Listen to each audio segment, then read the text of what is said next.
یہ خادمین اب عبداللہ کی طرف سے جو مجالس ہے میں اس میں پیش کر رہا ہوں، یہ سن لیجئے گا۔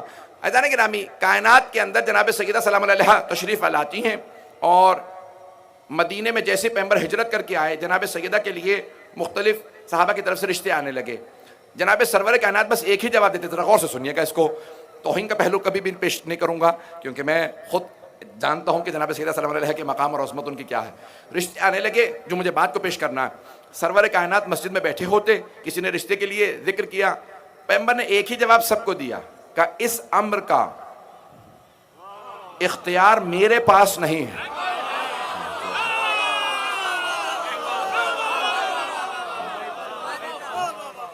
اس امر کا اختیار میرے پاس نہیں ہے۔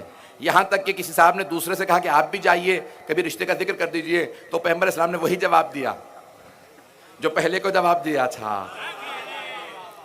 رشتے سے متعلق بات کر رہا ہوں کہ بھئی اس امر کا اختیار میرے پاس نہیں ہے۔ یہاں تک کہ ایک اور صاحب آئے، کہا کہ یا رسول اللہ میرے پاس بہت پیسہ ہے، میں 80 اونٹ سرخ اونٹ جناب سیدہ کے مہر کے اندر دوں گا، یہ بہت کچھ بتایا سونے۔ پیغمبر اسلام نے، میں اپنے انداز سے پیش کر رہا ہوں، کہ مجھے بیٹی کو بیاہنا ہے، بیچنا نہیں ہے، پیسے کا دھونس نہ جماؤ۔ کہا کہ یا رسول اللہ آپ کسی کو رشتے کو بھی قبول نہیں کرتے، ہر رشتہ رد کر دیتے ہیں، اور ایک ہی بات کہتے ہیں کہ اس امر کا اختیار میرے پاس نہیں۔ یا رسول اللہ، میں اپنے انداز میں پیش کروں، کیا کہا ہوگا صحابہ کرام نے؟ یا رسول اللہ آپ کے پاس تو اتنا اختیار ہے کہ آپ کا نام ہی احمد مختار ہے۔ اگر ہوں، یہ کیسے ممکن ہے کہ آپ کے پاس، جب آپ کہتے ہیں کہ اگر تم میں سے کوئی اپنی بیٹی کی شادی کی اجازت نہ دے تو اس کی بیٹی مجھ سے اجازت لے سکتی ہے۔ جس کا باپ بھی اختیار نہ رکھتا ہو، اس کے باپ سے بالاتر میں اختیار رکھتا ہوں۔ اگر ہوں کہ میں اس سے باپ سے بھی زیادہ اس پہ اختیار رکھتا ہوں۔ میں اس اپنی مومنہ، اس اپنی مسلمان بچی کی شادی میں کر سکتا ہوں کسی مومن سے، کسی بھی مسلمان سے، اگر باپ اجازت نہ دے تو میں اجازت دے سکتا ہوں۔ یا رسول اللہ یہ کیسے ممکن ہے؟ ساری امت کی بیٹیوں کا اختیار آپ کے پاس، لیکن سیدہ کی شادی کا اختیار آپ کے پاس نہیں، کا کیونکہ سیدہ عام بیٹی نہیں ہے، اللہ نے اختیار اپنے پاس رکھا۔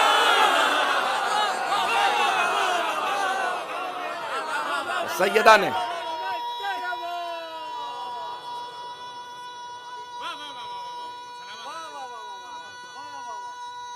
ماشاءاللہ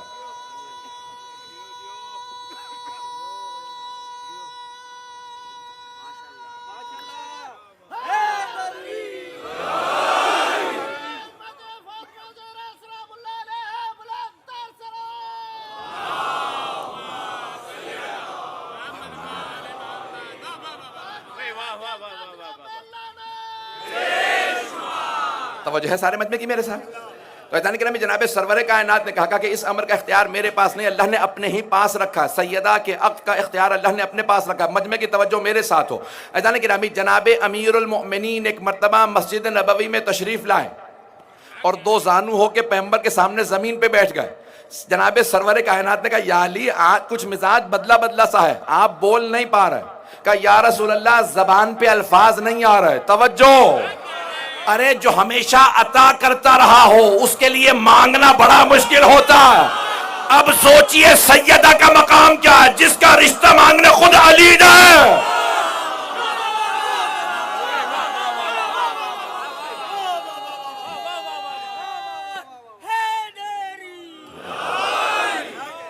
توجہ فرمائیے حضرات کرام، اگر چلنا چاہیں گے تو میں چلوں گا۔ یہ عظمت جناب فاطمہ الزہرا ہے۔ جناب امیر آئے ہیں، بیٹھے ہیں تو زانو زمین پہ، کون جو بول نہیں رہے آج؟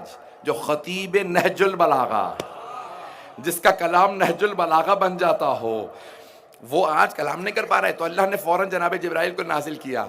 وہ فوراً آئے اور آنے کے بعد کہا یا رسول اللہ، اللہ یہ فرما رہا ہے کہ عرش پہ اس نے علی کا فاطمہ سے عقد کر دیا، آپ فرش پہ بھی سیدہ کا علی سے عقد پڑھ دیجئے اگر ہو میرے ساتھ۔ تو ایک مرتبہ، بھائی دنیا میں واحد شادی ہے جو دو مرتبہ ہوئی ہے، عرش پہ بھی فرش پہ بھی۔ شادی عرش پہ بھی ہوئی ہے، فرش پہ بھی ہوئی ہے۔ دنیا کی واحد شادی ہے جو دو مرتبہ ہوئی ہے، عرش پہ فرش پہ۔ اسی لیے اللہ نے جناب سیدہ کو دو طرح کی نسلیں دی ہیں، عرشی اور فرشی۔ عرشی معصومین ہیں، فرشی سادات ہیں۔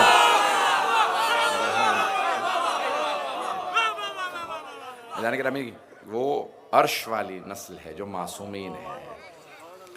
اگر بات پہنچ رہی ہو تو میں آگے بڑھ جاؤں۔ تو اب ایک مرتبہ جناب سرور کائنات نے کہا، آج یہ سارے مسائل میں انشاءاللہ پیش بھی کرنا چاہتا ہوں کہ مہر بہت زیادہ نہیں ہونے چاہیے.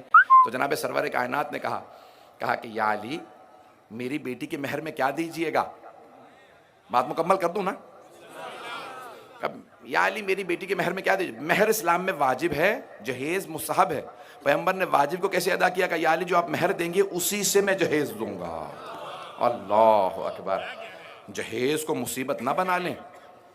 یہ جو آج معاشرے کے اندر بہت سی مصیبتیں ہیں وہ اسلام کی تعلیمات پہ عمل نہ کرنے کی وجہ سے. اب میرے پاس وقت نہیں ہے، میں تفصیل میں بہت جاتا ہے اس کے، میں انشاءاللہ کل اور پرسوں مثالی شادی کے متعلق چند جملے کہوں گا، لیکن اب وقت نہیں ہے، سن لیجئے. تو جناب امیر علیہ السلام نے جناب سرور کائنات کے سوال کے جواب میں کہا، یا رسول اللہ مہر میں میرے پاس 3 چیزیں ہیں جو آپ اختیار کر لیجئے. ایک تلوار ہے، ایک گھوڑا ہے، ایک زرہ. توجہ ہو، شیعہ سنی علماء نے لکھا ہے الفاظ میرے ہیں، میں اپنے انداز سے پیش کروں گا، لیکن واقعہ شیعہ سنی علماء نے لکھا ہے کہ جناب امیر علیہ السلام کا مہر کیا تھا، یہ سب نے لکھا ہے. مہر وہی تھا جو میں پیش کر رہا ہوں. ایک مرتبہ جناب امیر نے کہا، یا رسول اللہ میرے پاس یہ 3 چیزیں ہیں، آپ جو انتخاب کریں. تو سرور کائنات نے، میں اپنے انداز سے، میں نے کہا اپنے الفاظ سے پیش کر رہا ہوں جو شیعہ سنی سب نے واقعہ لکھا ہے. سرور کائنات نے کہا، یا علی آپ کی تلوار کی اسلام کو ضرورت ہے، اور آپ کے گھوڑے کی آپ کو ضرورت ہے کیونکہ آپ سفر بہت زیادہ کرتے ہیں. لیکن یہ جو آپ کی زرہ ہے نا، اس کی نہ آپ کو ضرورت ہے نہ اسلام کو. بھائی زرہ وہ پہنے جس نے میدان سے بھاگنا ہو.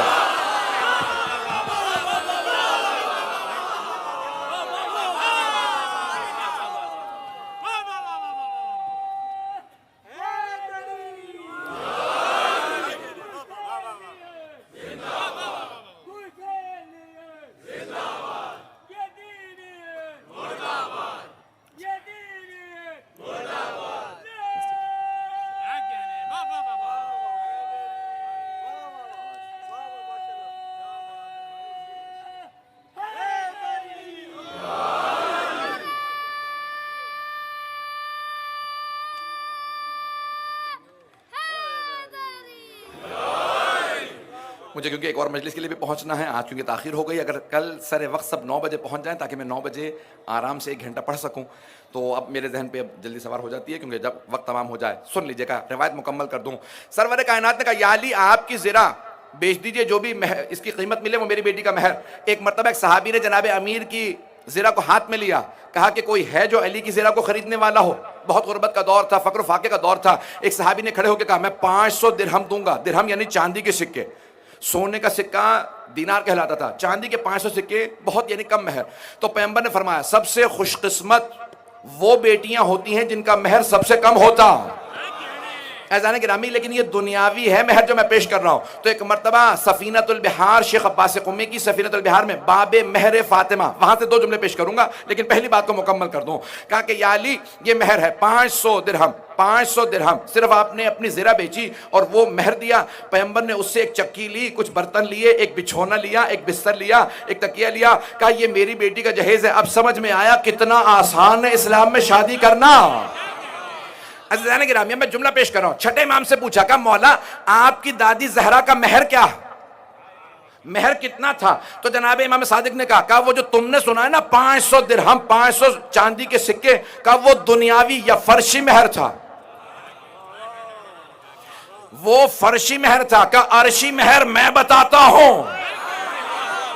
بھائی فرش پہ شادی ہوئی، عرش پہ ہوئی. کہا فرش پہ 500 درہم جناب امیر نے دیا. سفینۃ البحار میں شیخ عباس قمی نے، جنہیں خاتم المحدثین کہا جاتا، انہوں نے فرمایا کہ صادق آل محمد نے کہا میری دادی کا عرشی مہر کیا تھا. کہ ایک مرتبہ اللہ نے کہا علی زہرا کے مہر میں کیا دے گے؟ کہا پروردگارہ تو خالق ہے جو فیصلہ کرے. کہ پھر زمین کا 3 حصہ زہرا کے مہر میں. توجہ، کہ زمین کا 3 حصہ زہرا کے مہر میں، جنت کا 4 حصہ زہرا کے مہر میں، جہنم کا 5واں حصہ زہرا کے مہر میں. جسے چاہے فاطمہ جنت میں بھیجے، جسے چاہے جہنم میں بھیجے.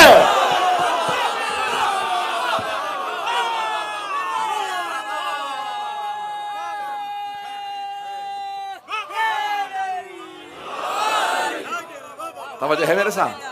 میں جانتا ہوں بہت دور دور تک لوگ کھڑے ہیں.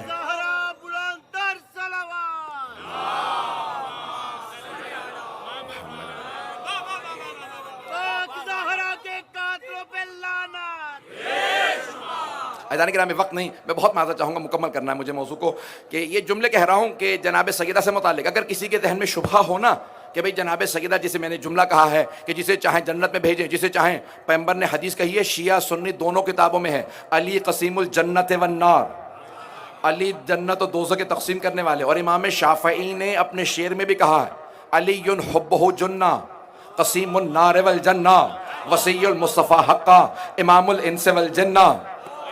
ترجمے کا وقت نہیں، امام شافعی کی ربائی میں نے سنا دی ہے، تو تاکہ کیونکہ شیعہ سنی موجود ہیں میں اس لیے پیش کرتا رہوں گا، کوئی بھی اختلافی بات نہیں پیش کروں گا، جو مشترک ہے جو متحد ہے وہی پیش کروں گا۔ توجہ ہے میرے ساتھ عزیزان گرامی؟ عزیزان گرامی جناب صادق علیہ محمد نے کہا، جملہ میں مکمل کرنا چاہتا ہوں، اسی پہ آج کی مجلس تمام جتنا میں مسائل پڑھ سکوں گا پڑھوں گا۔ امام نے فرمایا کہ زمین کا تیسرا حصہ میری دادی زہرا کے مہر میں ہے، زمین کا تیسرا حصہ۔ جب سائنس نے ترقی کی اور 20ویں صدی ہجری آئی تو سائنس نے دریافت کیا کہ زمین 2 حصے پانی ہے، 1 حصہ خشکی ہے۔ توجہ، سارے مجمع کی توجہ ہو۔ چھٹے امام فرماتے ہیں کہ اللہ نے 1/3 زمین میری دادی زہرا کے مہر میں رکھی ہے۔ پھر امام فرماتے ہیں کہ جو بھی روئے زمین پہ چلے اور میرے جد علی کا بغض رکھتا ہو تو وہ غصبی جگہ پہ چل رہا ہے۔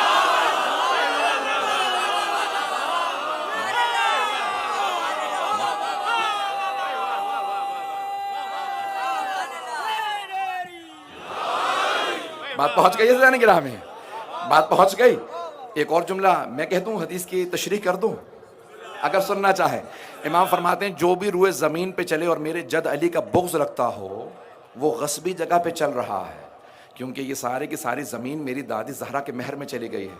تو اب میں تشریح میں ایک جملہ کہہ رہا ہوں امام معصوم علیہ السلام کی، کیونکہ امام سمندر کو کوزے میں بند کر دیتے ہیں، تو اب میں پیش کر رہا ہوں امام کے جملے کی تشریح میں ایک جملہ۔ عزیزان گرامی شیعہ سنی تمام فقہا نے فقہی مسئلہ لکھا ہے، غصبی جگہ پہ نماز بھی قبول نہیں ہوتی۔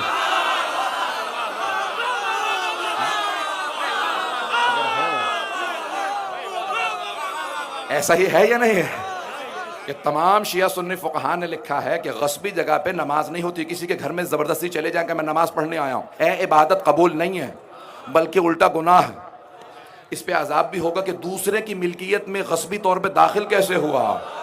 اب سمجھ میں آیا علی کی ولایت کتنا بڑا مسئلہ ہے۔ عزیزان گرامی یہ جناب خاتون جنت ہے کہ جن کے اتنے مناقب ہیں، اتنے فضائل ہیں۔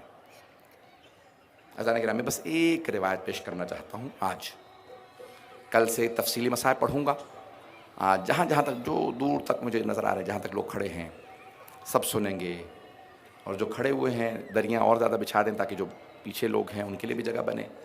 جو کھڑے ہو کے سن رہے ہیں وہ زحمت کر رہے ہیں، لیکن زحمت کا ثواب اور بھی زیادہ ہے۔